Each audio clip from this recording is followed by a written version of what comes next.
à date, c'est pas pire, tu sais, les chiffres vont bien. On a fait 23. Ah ouais, fait que bienvenue tout le monde. Aujourd'hui, on est avec Michael Simard, ou même connu sous le nom de Mick Harps sur Instagram, fondateur de l'agence Harps. Fait que Mick, explique-nous un peu ce que tu fais dans ta business, ton offre, dans le fond, ce que tu offres. Puis ouais, c'est ça. Yes, ben en fait, j'avais starté une marque de vêtements en 2012, back in the days, vraiment un brand de linge que j'étais dans le milieu du skate, du surf, snow. Puis éventuellement, ce que j'ai fait, c'est que j'ai développé ça en agence créative parce que je faisais mon propre contenu. Fait que tu sais, j'ai commencé comme étant content creator pour ma propre marque de vêtements. Puis de fil en aiguille, ben, tu sais, j'ai commencé à offrir du service marketing pour les entreprises. Fait que, tu sais, au final, on est devenu vraiment une boîte de production, après ça, une agence créative pour offrir un peu plus de clés en main parce que le besoin y était là. Puis ben, à ce jour, ça fait officiellement comme 2 ans qu'on a la Inc. De manière vraiment comme plus temps plein que moi, je me suis embarqué comme salarié dans le business en plus d'être actionnaire. Puis, mais pendant longtemps, j'étais comme travailleur autonome, freelance à mon compte. Fait que ça nous amène à des beaux projets. Puis après ça, on a ouvert le premier studio de podcast locatif dans la ville de Saint-Hyacinthe. Fait que, on a commencé à offrir le service pour les mascoutins et le monde de la Montérégie parce qu'il n'y avait pas ce genre de service-là en région. Fait qu'on on a profité de l'opportunité pour le faire.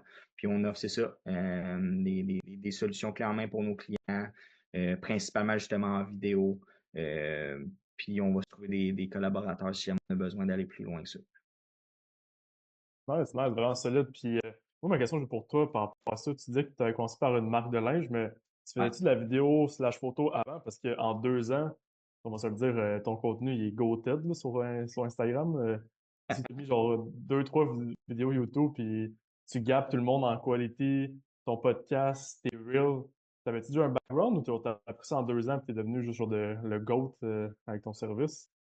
Ben, en fait, tu sais, c'est sûr, il y a un de mes amis à un moment donné qui a dit, tu sais, il dit, c'est con, mais comme pour avoir 10 ans d'expérience, ça prend 10 ans, tu sais. Fait qu'en réalité, ça fait 10 ans, man, même plus, là, tu sais, c'est 10-12 ans que comme j'essaie de crafter, là. Tu devrais voir, tu sais, mes premières vidéos, c'était pas bon, là.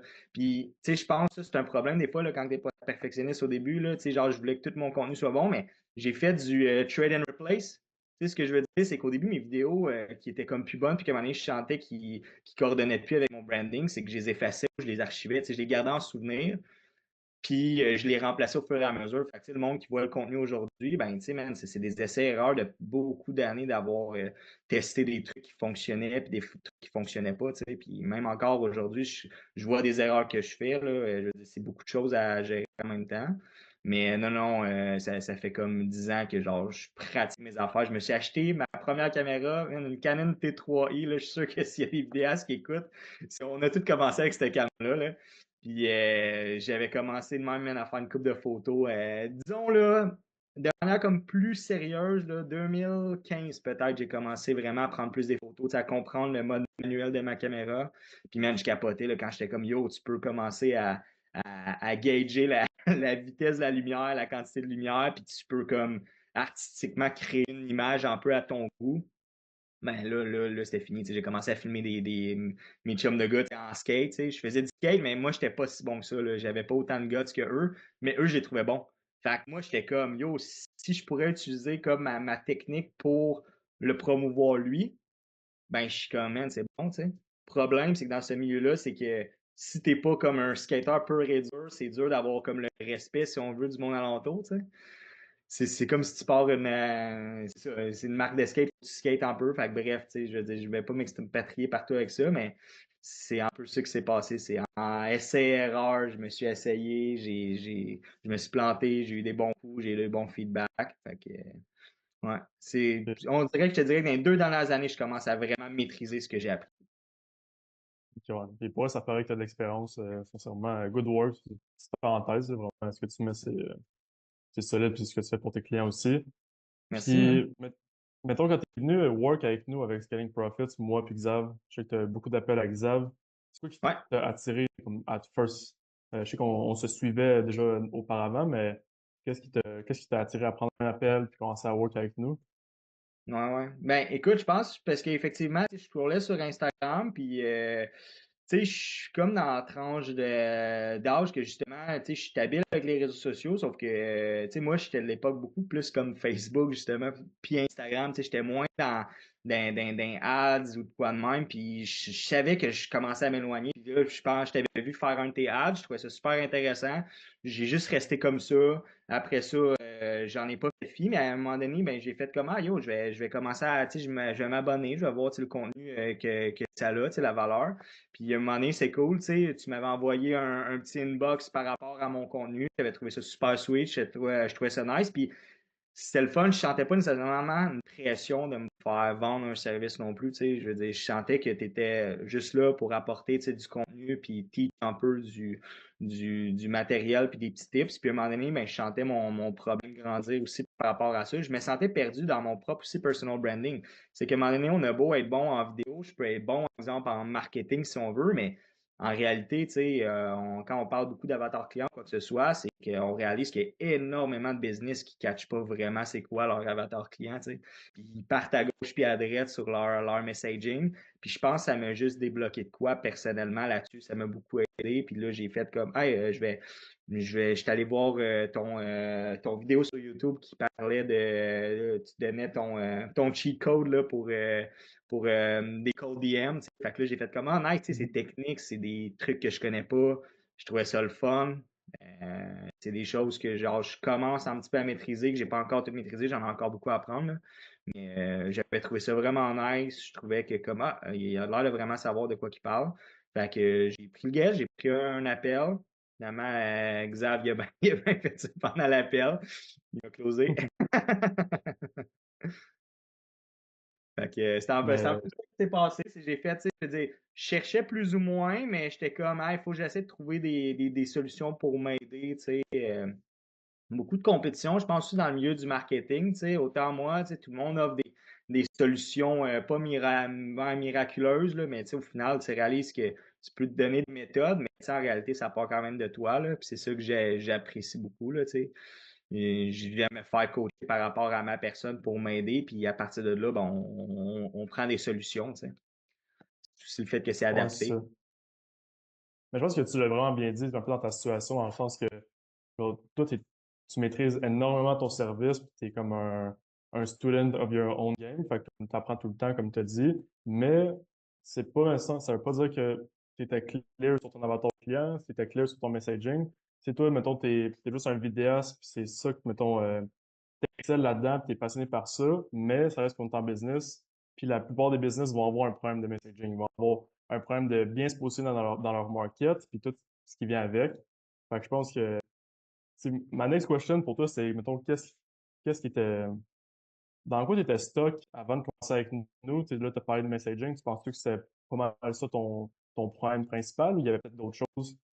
Ben, c'est sûr que, tu sais, écoute, la liste de problèmes, tu sais, je veux dire, je pense qu'il peut tout le temps en avoir des petits bobos, mais oui, principalement, il y avait un problème de messaging. C'est comme, tu sais, je suis quand même quelqu'un qui a des idées de grandeur, j'ai plein de projets, puis l'affaire qui arrive, c'est quand tu as plein de projets, tu sais, tu t'en parles, mais Yann, tu sais, je veux dire, d'être très broad, tu sais, au final, c'est genre, tu te pitches partout, puis à un moment donné, ben, quand tu n'as pas de gouttière ou d'œillet pour comme te dire, non, non, focus là-dessus, c'est que tu commences à créer un peu n'importe quoi. Tu sais, tu crées du contenu, oui, qui peut être beau, mais je commence à le remarquer plus, même auprès des autres. Je suis comme, man, à qui s'adresse? Et même moi, là, genre, mon contenu n'est pas tout le temps parfait, mais je l'affine. De plus en plus, je commence à être précis sur mon contenu. Puis j'essaie d'être soft avec moi, de me dire comme gars, c'est pas parfait, mais fais-le. T'es mieux quand même d'être constant puis de voir des feedbacks. Puis peut-être que des fois, c'était Chris, finalement, ça a un retour, tu sais, puis j'ai pu le voir, là. C'est sûr, pour l'instant, des fois, tu sais, j'ai l'impression que c'est un peu ghost parce que finalement, c'est mon contenu, le monde. Ça veut pas dire qu'ils vont tout le temps forcément liker ou commenter, mais tu es dans leur tête, tu es là. Puis au final, il suffit juste que la bonne personne regarde ton contenu, puis au final, tu viens de toucher une problématique où des fois, il veut Hey, je suis curieux, j'ai besoin d'aide sur ma création de contenu, on peut-tu se booker un rendez-vous? Mais ça, c'est parce qu'il m'a vu le matin, tu sais. Parce que je me suis Ouais. adressé à lui, parce que j'ai fait en sorte de comme faire une petite capsule pas trop longue qui pourrait peut-être régler ou questionner sur un pain point, tu sais. Fait que ça m'a vraiment Mhm. aidé. Problème de messaging, là. Ouais, c'est ça. Tu parlais, mettons, d'être constant, puis la personne ne like pas nécessairement, mais comme tu as dit, c'est vraiment dans la constance. Tu veux être dans la tête du monde parce qu'au final, ils vont t'entendre. Puis on s'en fout, mettons, du like, du comment, ça. On n'optimise pas le messaging pour ça, comme tu as dit. On optimise pour être vraiment présent puis les nurture. Pour au final, quand ils deviennent assez aware de leurs problèmes, ils savent exactement avec qui aller. Puis je pense que c'est ça que tu es en train de faire. Puis c'est ça que tu es en train de faire bien. Puis j'aime aussi que le fait que tu dises, je vois des fois le content des autres, puis je me dis, à qui il s'adresse parce qu'une fois que tu comprends ça, tu peux aussi le faire pour tes propres clients. Tu sais, par exemple, si tu filmes une capsule pour X, Y, Z clients qui veulent, mettons, s'adresser à quelqu'un d'autre, tu peux donner des tips encore plus puis amener ton service à un next level. Fait que ça, je trouve ça nice. Ah ouais, 100%, là, comme tu as dit, là, je veux dire, je le vois, si je l'applique pour moi, c'est que c'est parce que je peux l'appliquer aussi dans mes stratégies pour les clients carrément. Ça m'aide, là, parce qu'au final, ça a été déjà un problème que j'avais, c'est que je créais du contenu de qualité, c'était le fun, je veux dire, c'était bien fait.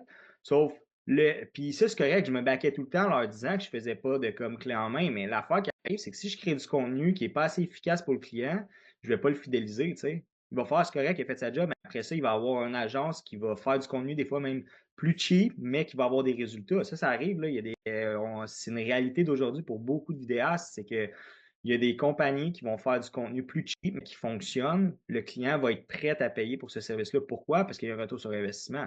Le but, nous autres, c'est de faire de quoi qui va continuer de rester à être abordable, qui va avoir une meilleure qualité, puis qu'en plus, il va avoir un retour sur investissement. Si on arrive à maîtriser ces trois créneaux-là, je suis pas mal sûr qu'on est capable de changer la game dans notre milieu pour les clients qui cherchent ce genre d'approche-là. Fait que, tu sais, c'est de migrer vers l'accessibilité sans nécessairement négliger, parce que l'affaire qui arrive, c'est que plus que tu augmentes en qualité, on dirait que tu es obligé d'augmenter aussi ton coût, puis tu sais, c'est normal. Mais, tu sais, tu comprends ce que je veux dire? Fait que ça, c'est Mhm. vraiment le fun de commencer à creuser là-dessus, puis de le maîtriser, tu sais. Puis je pense que c'est justement, des fois, tu n'as comme pas le choix d'avoir soit du coaching ou de te faire diriger, parce que sinon, tu continues de faire du essai-erreur, puis tu n'as pas vraiment de réponse, tu sais. Ouais, t'as Ou tu complètement, l'apprends vraiment complètement trop raison tard, là, tu sais, là-dessus. je veux dire. Le nombre de cash que j'ai dû perdre en apprenant pendant 10 ans, man, je veux dire, si j'avais su des informations, ce que je pouvais sauver du temps et de l'argent, je l'aurais fait avant, là. Mais tu sais, c'est correct, c'est ça qui me définit aujourd'hui, c'est ça qui fait en sorte qu'aujourd'hui, c'est comme je fais ma place, puis c'est comme même quand il y en a des nouveaux qui arrivent, je suis comme, c'est correct, je respecte, man, tout le monde qui. Mais à un moment donné, man, je me suis planté pendant longtemps, j'ai dépensé, j'ai loadé des cartes de crédit parce que je savais pas quoi faire, mais c'est de même qu'une expérience se bâtit, tu sais. Ouais. J'aime ça parce que le live, tu fais beaucoup de value, tu sais, pour du monde qui serait dans le même feel que toi. Peut-être que tu commences, c'est parce que tu as quand même fait ton chemin puis tu grandis genre, jour après jour, semaine après semaine. Est-ce que, mettons, pour eux qui écoutent en ce moment, si tu peux acheter, mettons, une value, genre quelque chose qui peut être important pour eux, une chose que tu fais présentement que tu faisais pas avant, ou peut-être que, mettons, tu faisais mais tu n'étais pas complètement dialed in ou complètement, genre, sûr, mettons, si ça marchait ou non. Y a-tu une chose que maintenant tu fais, t'es comme, j'aurais dû faire ça avant pour, mettons, le monde qui sont dans le même fil que toi, Ouais. qui veulent avancer? Ben, c'est sûr, tu sais, j'ai envie de dire c'est sûr, il y a la discipline aussi. Tu sais, c'est une forme de discipline de comme vraiment se concentrer sur les tâches qui, qui vont te rapporter vraiment, là. Tu sais, je veux dire, j'avais tendance à pas penser à long terme sur mes affaires, tu sais. Puis avec un recul, peut-être que tu sais, je pense pas que je ferais rien différemment parce que comme je te dis, ça me définit aujourd'hui. Mais s'il y a une petite affaire que j'optimiserais, ça serait vraiment de penser un peu sur du long terme, sur ce que ça va m'apporter, de me discipliner, de voir vraiment où ce que ça va payer. Tu sais, je veux dire, au final, exemple, je voulais tout le temps faire que des projets passionnants, que des projets le fun, mais au final, je suis comme, ben, tu sais, c'est quoi tu veux? Tu veux-tu juste être un directeur photo, puis au final, un jour, te faire engager par les agences quand ils ont des mandats? Où tu veux créer des opportunités, tu veux créer des emplois, tu veux être propriétaire de ta business. Si c'est ça que tu veux faire, ben il faut que tu te concentres sur les tâches qui vont rapporter. Tu sais, je veux dire, au final, je le sais, c'est quoi être perfectionniste quand tu es soit un vidéaste ou quoi que ce soit. Tes projets seront jamais parfaits, même tu seras jamais content. Mais pendant que tu as chargé, je sais pas, moi, 2000 pièces à ce client-là, même si tu es comme c'est parfait, tu sais, il faut que ce soit sur le portfolio. Je pense que c'est d'équilibrer qu'est-ce qui doit être bien fait pour ton portfolio, puis qu'est-ce qui doit être efficace pour un client. Je sais pas si tu comprends ce que je veux dire, là. Mais Ouais. ça, c'est quoi que j'ai vraiment appris avec le temps. C'est qu'à un moment donné, j'ai voulu tellement faire des choses parfaites pour des clients, puis au final, je respectais moins des délais ou de quoi que ce soit. Puis au final, le client, c'était pas aussi important comme toi, tu le voyais que lui, il le voit. Lui, ce qu'il veut, c'est de l'efficacité puis de quoi qui va Ouais, répondre à c'est son ça. besoin. Fait que ça, c'est de quoi Ouais. que genre je referais différemment, de plus écouter les besoins des clients pour comprendre que c'est pas ta vision qui compte, mais c'est ta. Oui, c'est ta vision, mais tu sais, c'est ta manière de ton expertise que tu dois écouter le client puis comprendre leurs besoins pour t'adapter. C'est là que la vraie satisfaction client va arriver, tu sais. Ouais, exact. Je suis vraiment d'accord là-dessus pour vrai. Ouais, hein? T'aurais pas pu mieux, t'aurais pas pu mieux dire, Ben, sincèrement. je pense que c'est ça, tu sais. Puis ça, j'avais lu ça. Le livre, pour vrai, qui a changé un peu mon mindset, man, c'est Sell Like Crazy de Sabri Subi. Tu sais, Xav, je pense que je t'en avais parlé, là. Mais ce livre-là a comme changé vraiment la game pour moi. Tu sais, je veux dire, est-ce qu'il y a d'autres livres qui peut-être encore plus de valeur? Peut-être. Mais ce livre-là, au moment que j'en avais besoin, m'a aidé. Tu sais, au début du livre, tu sais, il donne la description de deux entrepreneurs. Puis, tu sais, il est comme si tu cherches une solution miracle pour tomber millionnaire en 90 jours, ben, tu sais, il était quasiment comme voici l'adresse du livre, puis tu as juste à le retourner, tu sais. Parce qu'il dit quand tu seras pas prêt à changer toi, ben, il y a indirectement rien qui va se passer, tu sais. Fait, puis, tu sais, c'est de me pogner un équilibre là-dessus dans les 2 dernières années, j'étais gros sur un gros grind, tu sais, genre, je me levais fucking tôt, genre, j'étais comme tout le temps à 5h30 du matin, j'allais faire mon jogging, puis, man, ça a vraiment changé, là, parce qu'au final, ça m'a aidé à optimiser mon temps mieux, à voir que comme chaque heure que je passe sur une value task, ben, elle peut changer carrément ma vie plus tard, là. Elle peut changer mes prochains mois. Tu sais, je veux dire, juste le fait de hey, écoute, je suis motivé, ce client-là, je ne l'ai pas relancé. J'ai déjà booké un client, genre, ça m'a rapporté à peu près 5 ou 6 000 piastres parce que finalement, je l'ai relancé. Dans ma tête, là, avant, Ouais, j'avais peut-être fait comme ah, je suis nerveux, je le ferai pas, c'est pas grave, elle m'aurait rappelé s'il y a de quoi. J'ai pris la peine, ouais. puis Là, ce qu'elle m'a dit, elle dit, hey, elle dit merci de m'avoir rappelé, elle dit, t'as bien fait. Elle m'a comme carrément dit que si je la rappellerais pas, elle me relancerait pas. Elle dit, je trouve ça professionnel de ta part, je trouve ça le fun. J'ai fait comme le nombre d'opportunités des fois que tu peux perdre de même parce que tu prends pas la peine d'aller le chercher, tu sais. ouais, ouais. L'argent se fait dans les follow-up. Très important. Très important. C'est ça, tu vois, là, j'ai encore bien des affaires à apprendre avec vous autres, mais tu sais, c'est le fun, là. Ouais. Puis, mettons, quand tu as pris l'appel avec Xav au début, tu as Ouais. commencé avec nous, c'était quoi le main outcome que tu cherchais à travailler avec Scaling Profits? Ben, tu sais, c'est sûr que c'était de me stabiliser financièrement, tu sais, je veux dire, dans le milieu que je suis, je fais comme gros du corpo, c'est qu'on est gros compte-goutte.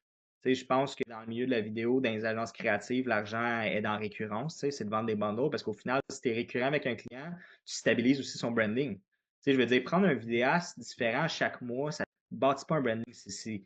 Pas que c'est stupide, mais tu sais, au final, je veux dire, ça dilue ton branding. Tu n'as pas les mêmes couleurs, tu n'as pas le même style.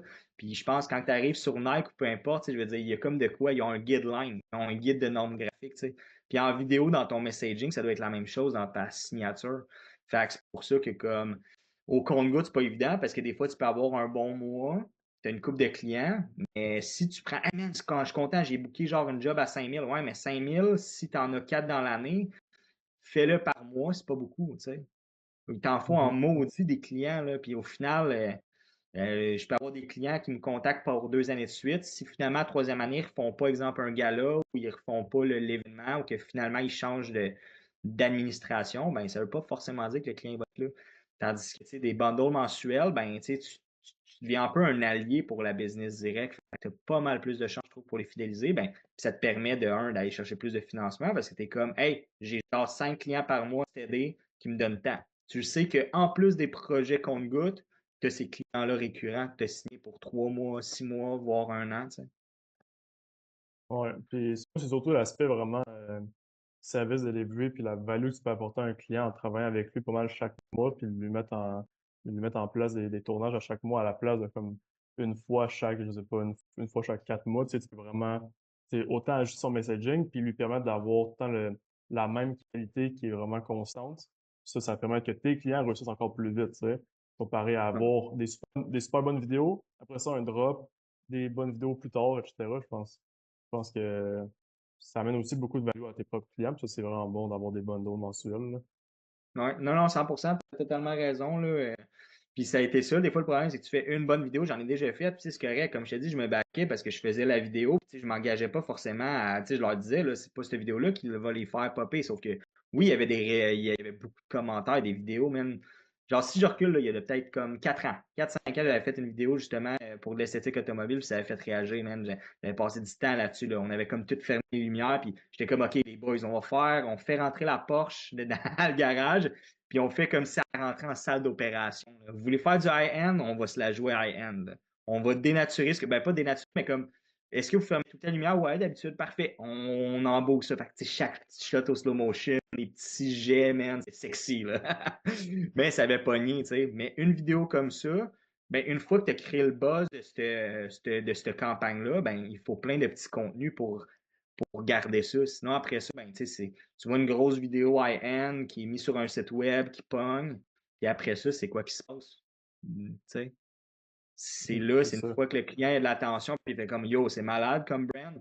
Ben là, tu vas être dans leur face à chaque jour, tu sais. Puis pour ça, si t'as pas de plan de match, c'est dur parce que là, tu laisses passer une semaine, 2 semaines, un mois, tu as fait quelques petits pauses juste pour dire bon vendredi, là.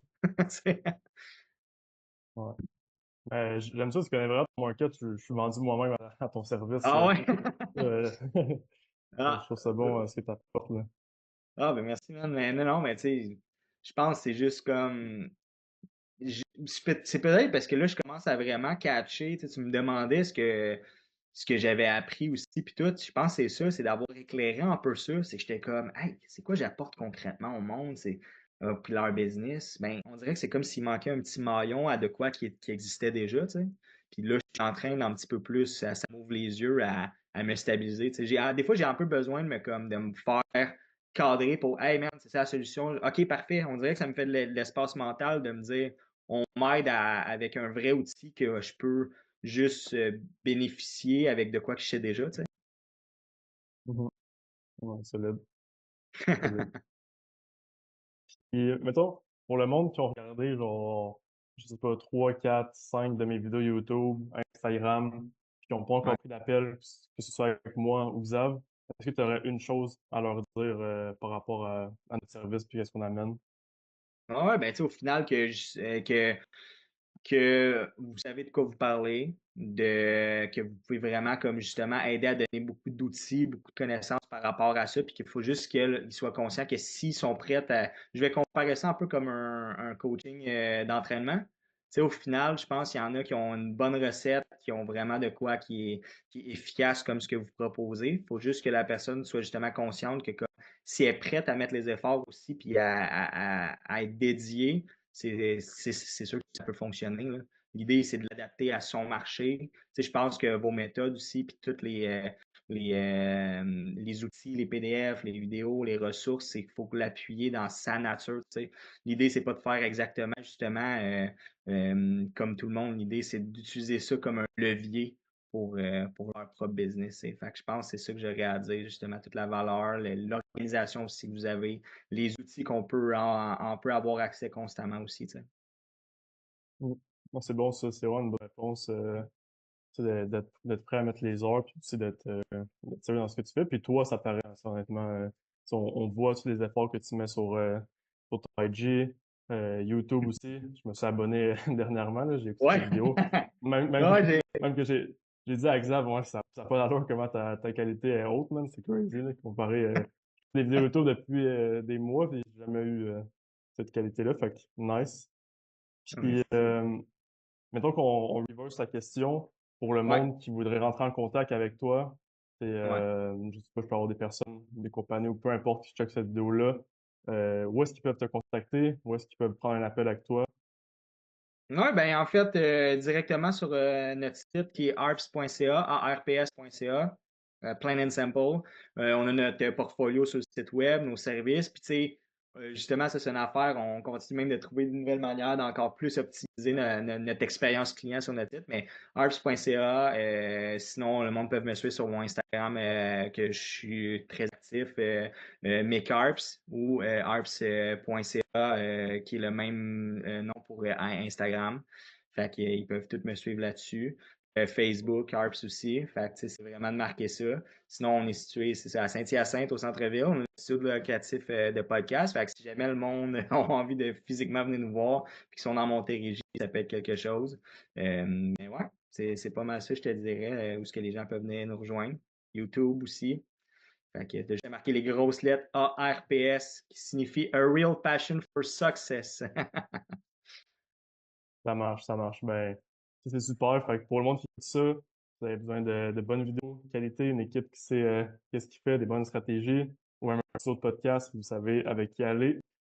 Puis Mick, vraiment merci pour l'appel. Vraiment, j'ai aimé ce que tu as dit. Je sais pas si toi, Xav, tu as quelque chose à ajouter pour Mick. Non, honnêtement, man, c'était assez complet. Beaucoup de valeur, mec. Comme Ken a dit, mec, c'est meilleur dans la région. Si vous voulez sur le podcast pour faire votre contenu, vous savez, le contenu 2025, c'est le way to go. Vous allez sur le podcast, le seul à Saint-Hyacinthe. Ou sinon, c'est des contenus de qualité. Fait que qualité et abordable. Encore là, aller avec Mick. Je pense que si vous cherchez à faire du contenu, à partir de votre contenu ou même que vous voulez commencer à faire le contenu sans le faire vous-même, je pense que le vidéo-là a quand même été très valuable. Puis, pas mal ça, honnêtement. Gros call, mec. Gros call. Merci beaucoup. Yes! Merci à vous autres, les boys.